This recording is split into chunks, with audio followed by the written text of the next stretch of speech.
आपल्या भारताचे सरन्यायाधीश आदरणीय भूषण गवई साहेब,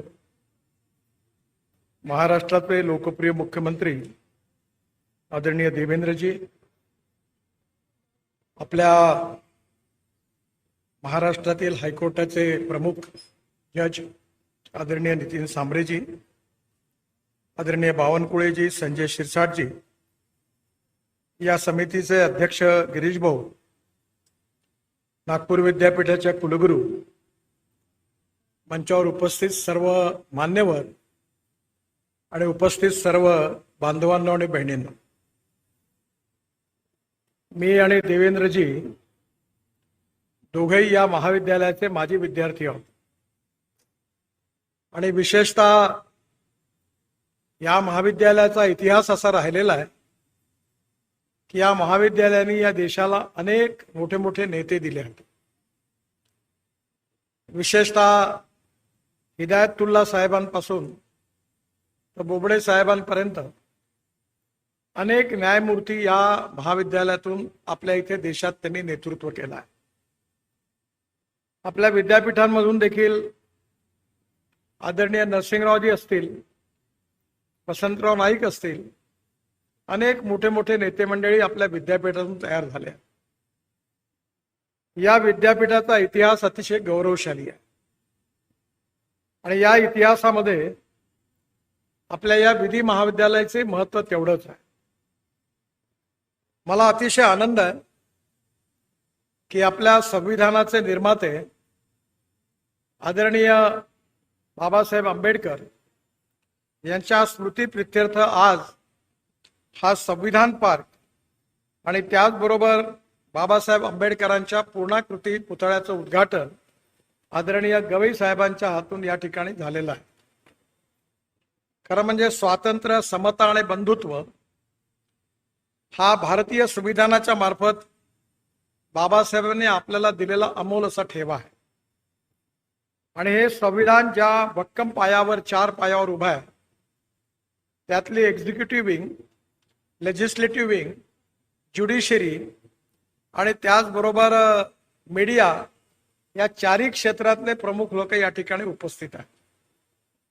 संविधानामध्ये बाबासाहेबांनी संविधान लिहित असताना संविधानाबद्दल प्रत्येकाची कर्तव्य, जबाबदारी आणि त्याचे अधिकार त्यात अतिशय स्पष्ट रूपाने लिहिलेले आहे आणि हे संविधान आपल्याला सर्वोपरी आहे। ते संविधानाचा भाव खऱ्या अर्थाने भविष्यातल्या विशेषतः विधी महाविद्यालयातल्या विद्यार्थ्यांसमोर हा प्रकर्षाने उभा राहिला पाहिजे, या भावनेतून या स्मारकाची निर्मिती झाली आहे। अतिशय आनंद आहे की ज्या राष्ट्रसंत तुकडोजी महाराज यांनी केलेलं जे विद्यापीठाचं गीत आहे, जे आपण ऐकलं, ते खऱ्या अर्थाने बाबासाहेबांच्या संविधानातला भावनाचा जो भावार्थ आहे तो त्या गीतातून व्यक्त झालेला आहे आणि म्हणून there is a difference between letter and spirit.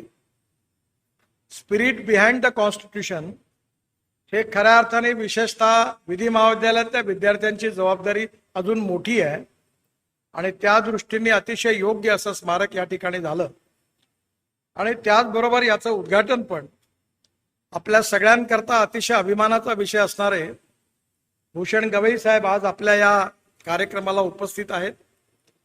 भारताचे सरन्यायाधीश या पदावर त्यांना आज आरूढ झालेले आहेत आणि विशेषतः आपल्या विदर्भाकरता, महाराष्ट्राकरता अतिशय अभिमानाचा विषय आहे।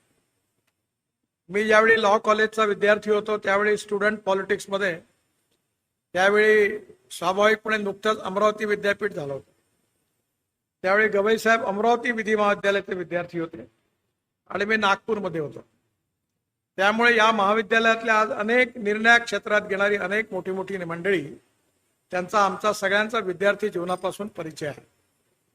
विद्यापीठाने अतिशय उत्तम कल्पकतेतून हे स्मारक उभं केलेलं आहे आणि विशेषतः संविधानाचा हे जे पार्क आहे त्यामध्ये ज्या 10 कलाकृती आहेत त्यामध्ये संविधानातील महत्त्वाच्या गोष्टी अतिशय सुस्पष्टपणे त्या ठिकाणी अतिशय उत्तम रीतीने मांडलेल्या आहे। सुप्रीम कोर्टही आहे, पार्लमेंटही आहे, राष्ट्रपती भवन पण आहे. आणि म्हणून आज नागपूर विधी महाविद्यालयाचा माजी विद्यार्थी म्हणून या गोष्टीचा मलाही पण निश्चितपणे अभिमान आहे. आपला कार्यक्रम बराच लांबलेला आहे. गवई साहेब आपल्याला या ठिकाणी आज उपस्थित आहेत, त्यामुळे जास्त वेळ न घेता या समितीचे अध्यक्ष आणि सगळे पदाधिकारी ज्यांनी इनिशिएटिव्ह घेतला, विद्यापीठाने या ठिकाणी हे स्मारक उभं करण्यामध्ये पुढाकार घेतला, आणि आपले जे आता शिरसाट साहेब आहेत त्यांचं तर श्रेय आहेच, पण त्यावेळी हे पैसे मंजूर झाले त्यावेळी बडोले साहेब समाज कल्याण मंत्री होते. आणि म्हणजे तुमचं श्रेय आहे कारण तुमच्या डिपार्टमेंटचे पैसे आहेत. तेव्हा बडोले साहेबांच्या बाबतीत बावनकुळे साहेबही त्यांनी होते त्यावेळी, मला तो विषय माहिती होता, पण त्यात त्यांनी पण हे सगळे पैसे उभे केले. अर्थात सगळ्यांचंच डायरेक्ट इनडायरेक्ट ज्या सगळ्यांचं सहकार्य मिळालेलं आहे त्या सगळ्यांना मनापासून शुभेच्छा देतो. आणि पुन्हा एकदा गवई साहेबांचं आपल्या या नागपूर नगरीमध्ये मनापासून स्वागत करतो. धन्यवाद.